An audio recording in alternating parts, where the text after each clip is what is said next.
कि एक बेटा होता है एक बहू होती है। तो पंडिताइन ना बहुत पूजा पाठ करती है और बहुत साफ सफाई भी करती है, बहुत पूजा पाठ भी करती है। एक बेटा होता है एक बहू होती है उनकी, और बहू भी मतलब बहुत अच्छी होती है, बहुत संस्कारी, पूजा पाठ करने वाली। तो बेटा उनका इतना वो था ना पढ़ा लिखा, तो वो बाहर रहता था, बाहर ही काम करता था। और बहू फिर अपने सास ससुर की खूब सेवा करती थी, खाना पीना बना के देती थी, सब काम किया करती थी, बहुत अच्छी थी। बस उसमें सिर्फ एक अवगुण था कि वो ना भूखे नहीं रह सकती थी, उससे ना भूखा नहीं रहा जाता था।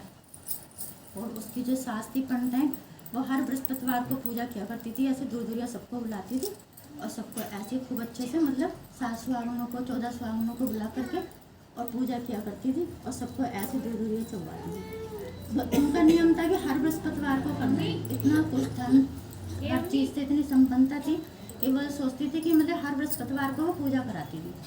तो कभी कभी ऐसा हो जाता है कि खूब सारी जगह हो जाती है पूजा, औरतें नहीं मिलती हैं। तो उस दिन उनको क्या हुआ, 14 के बदले उन्होंने सोचा चलो मैं 7 ही कर लेती हूँ। अब वो जाती हैं, फिर ढूंढते ढूंढते उनको 6 तो मिल जाती है, एक औरत नहीं मिलती है और एक सुहागिन नहीं मिलती है। तो फिर वो सोचती हैं मैं ऐसा करती हूँ कि कोई बात नहीं, 6 सुहागिनों को नोट देती हूँ, एक अपनी बहू को बोल दूंगी तो वो 7 जने हो जाएंगी पूरी, और मैं माता रानी की अपनी पूजा कराऊंगी। तो सास मतलब जैसे जैसे ढूंढ के सबको बुला के 6 करके आती है अपने घर में, साथ ही अपने बहू से कहती है। लेकिन उनकी बहू का क्या होता है कि वो ना उसे ना भूख लग जाती है, और वो उनकी बहू सास खूब देर तक मतलब ढूंढ ढूंढ के लाती है, तो वो बार बार पूछती है माता जी आ गई सब सुहागने की, हाँ हाँ अभी बस हो गई है, कि सबको तो मैंने बुला लिया, सिर्फ एक की कमी रह गई है।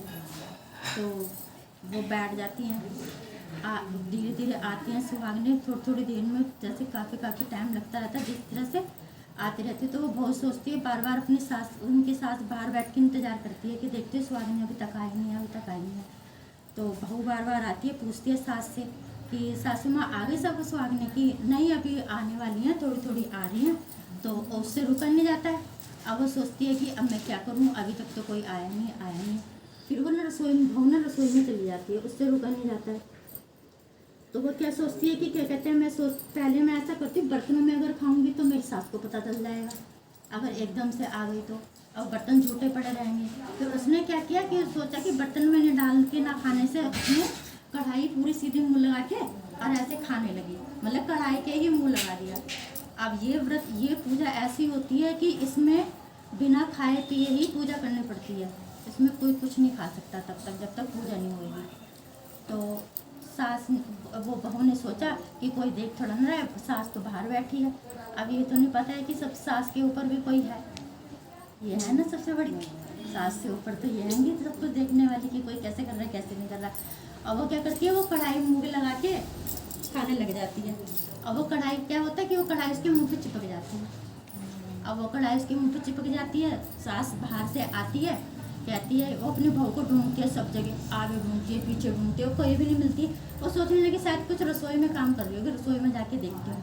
अब वो रसोई में जाके देखती है तो ऐसे कढ़ाई उसके मुंह पे लगी रह जाती है, और वो कुछ बोल भी नहीं पाती है, और ऊँ करती रहती है। अब बोला ही नहीं जा रहा है, तो मुँह से चिपक गई कढ़ाई, तो बोलेगी कहाँ से।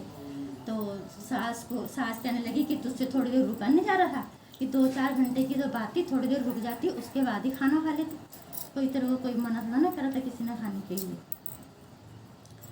तो बहुत शर्मिंदा हो गई और कहने लगी कि अब ये मुझसे क्या गलती हो गई। जब उसको अपनी गलती का एहसास हुआ ना, तो फिर उसने वहीं खड़े खड़े माता रानी से माफ़ी मांगी। जब तक उसने माफ़ी नहीं मांगी तब तक वो कढ़ाई उसके मुंह से हटी नहीं बिल्कुल भी। तो जब उसके मुंह से वो कढ़ाई हटी, फिर वो आई, सब सुहागने बैठी, सब उसने क्या कहते खूब अच्छे से पूजा करी, पाठ किया, माता को मनाया, हे अब साम माता मैया जैसे आपने उसकी मनोकामना पूरी करी, और कभी भी मतलब किसी को भी ऐसी बुद्धि मत देना, सद्बुद्धि दे के रखना, और बोलो अब साम मैया की जय।